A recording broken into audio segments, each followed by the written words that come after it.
Hello. അപ്പോൾ എനിക്കൊരു 8ൻ്റെ പണി കിട്ടിയ ദിവസത്തെ ഒരു വ്ളോഗാണ്. രാവിലെ തന്നെ ABC ക്യൂബ്സ് ഇട്ട് വെള്ളം കുടിക്കാനാണ് ചെയ്തത്. എണീറ്റപ്പോഴേ ഒരു സമയമായതുകൊണ്ട് ബ്രേക്ക്ഫാസ്റ്റ് ഞാൻ കഴിച്ചില്ല. ബ്രേക്ക്ഫാസ്റ്റ് സ്കിപ്പ് ചെയ്തു. പിന്നെ കുറച്ച് കനത്തിലായിക്കോട്ടെ എന്ന് വെച്ച് ബ്രഞ്ചാണ് കഴിച്ചത്. ആലു പൊറോട്ടയും കേർഡുമാണ്. എനിക്ക് ആലു പൊറോട്ട ഭയങ്കര ഇഷ്ടമാണ്. റെസ്റ്റോറൻറ്റിലാണെങ്കിൽ സൂപ്പറാണ്. ഇതത്ര പെർഫെക്റ്റ് അല്ല. പിന്നെ കുറച്ച് കഴിഞ്ഞപ്പം ഈ ലഡ്ഡു കഴിച്ചു. കുറച്ച് മധുരം ആയിക്കോട്ടെ എന്ന് വിചാരിച്ചു. പിന്നെ രാവിലെ തൊട്ടൊന്നും കനത്തിൽ കഴിക്കാത്തതുകൊണ്ടാണെന്ന് തോന്നുന്നു ഒരു സുഖമില്ലായ്മ. പിന്നെ വേറെ ഒന്നും നോക്കില്ല. ഒരു ഇറ്റാലിയൻ ക്വിസിൻ കഴിക്കാൻ വേണ്ടി ഒരു ഇറ്റാലിയൻ റെസ്റ്റോറൻറ്റിലേക്ക് പോയി. ഇവിടുത്തെ ആംബിയൻസ് അടിപൊളിയാണ്. ഫുഡാണെങ്കിലോ അതിലും സൂപ്പർ. ഞാൻ കഴിച്ചത് ഫോന്തിയും 2 തരം പിസയാണ്.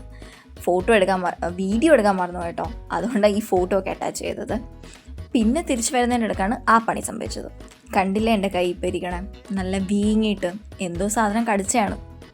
അപ്പം തന്നെ മനസ്സിലായതുകൊണ്ട് ഒരു അലർജിക്കുള്ള മെഡിസിനും വാങ്ങിച്ച് മാക്ഡൊണാൾഡിൽ കയറി വെള്ളവും ചോദിച്ച് വാങ്ങിച്ച് മരുന്നും കുടിച്ച് തിരിച്ച് വീട്ടിലേക്ക് വന്നു.